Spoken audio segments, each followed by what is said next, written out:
High বন্ধুরা, আমার অমৃত সন্ধানে তোমার চ্যানেলে তোমাদের সুস্বাগতম। আমি আবার চলে এসেছি একটা নতুন রিডিং নিয়ে। আজকের রিডিংটা করব Aquarius, sun moon rising and Venus. তো অ্যাকোয়ারিয়াস বন্ধুরা, তোমরা যারা সিঙ্গেল রয়েছো, চলো দেখে নিই তোমাদের লাভ লাইফে কি ব্লকেজ রয়েছে। Aquarius, sun moon rising and Venus, তোমাদের লাভ লাইফে কি বাধা আছে, কেন সাকসেসফুল হতে পারছো না, যারা সিঙ্গেল রয়েছো, যারা চাইছো তোমাদের জীবনে প্রেম আসুক, তাদের জীবনে কেন আসছে না প্রেম। প্রথমটা হলো রিজেকশন, নেক্সটটা হলো ফিয়ার লোনলিনেস, থার্ডটা হলো ফিয়ার অফ লস। তো অ্যাকোয়ারিয়াস বন্ধুরা, এই অক্টোবর মাসে তোমাদের যে বাধাগুলো আমি দেখতে পাচ্ছি লাভ লাইফের ক্ষেত্রে, সেটা হলো তোমার কনফিডেন্সের অভাব। তোমার তোমার ধারণা হয়ে গেছে যে তুমি যদি কাউকে তোমার মনের কথা জানাও, এক্সপ্রেস করো, তাহলে সে যদি তোমাকে রিজেক্ট করে দেয়, তখন তোমার মনে একটা কষ্ট হবে, তোমার কনফিডেন্স লেভেলটা লো হয়ে যাবে। সেই ভয়ে তুমি কিন্তু কারোর সঙ্গে ডেটিংয়েই যাচ্ছ না, দেখাই করছো না, মিশছো না, মেসেজেরও জবাব দিচ্ছ না, কলও ওঠাচ্ছ না।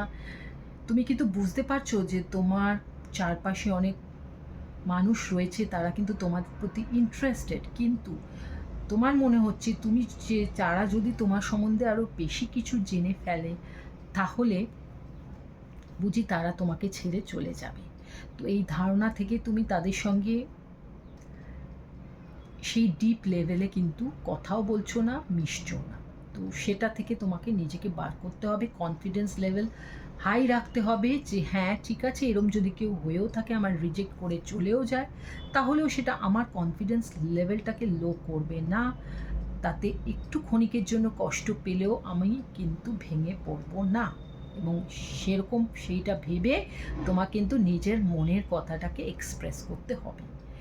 নেক্সট আমি দেখতে পাচ্ছি ফিয়ার লোনলিনেস। তোমার আগের রিলেশনশিপগুলো হয়তো কোনো কারণে কাজ করেনি, খুব বাজে ছিল, এবং সেইটাই তোমার কিন্তু এই যে লো কনফিডেন্স লেভেলের কারণ। এবং সেই জন্যই তোমার মনে হচ্ছে যে তোমার জীবনে আর কোনো ভালো সম্পর্ক আসতে পারে না, তোমার জীবনে ভালো সময়ও আসতে পারে না, এবং সেটা কিন্তু তোমার লাভ লাইফটা হ্যাম্পার করছে। এই কনফিডেন্স লেভেলটা তোমাকে জাগাতে হবে। আরেকটা দেখতে পাচ্ছি, তিনটে কার্ডই দেখো ভীষণভাবে একটার সঙ্গে একটা জড়িত।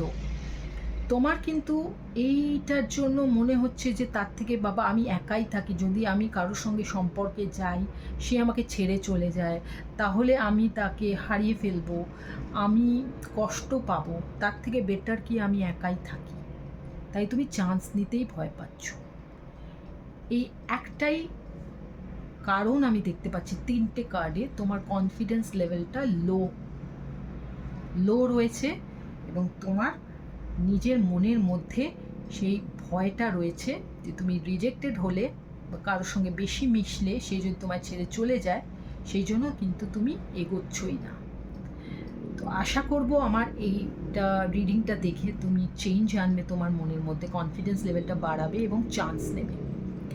তো অ্যাকোয়ারিয়াস, এটা খুব ছোট্ট একটা রিডিং ছিল। এরকম ছোট্ট ছোট্ট রিডিং দেখার জন্য তুমি কিন্তু আমার চ্যানেলটাকে সাবস্ক্রাইব করে রাখো, যদি এখনও না করে থাকো। অবশ্যই বেল বাটনটা অন করে রাখো, নোটিফিকেশন বেল বাটনটা। আর আমার এই রিডিংটা পছন্দ হলে লাইক করো, কমেন্ট করো। নেক্সট আরেকটা রিডিং আমি আনতে চলেছি। ততক্ষণ সুস্থ থাকো, ভালো থাকো এবং অবশ্যই আনন্দে থাকো। চাচা, বাই বাই।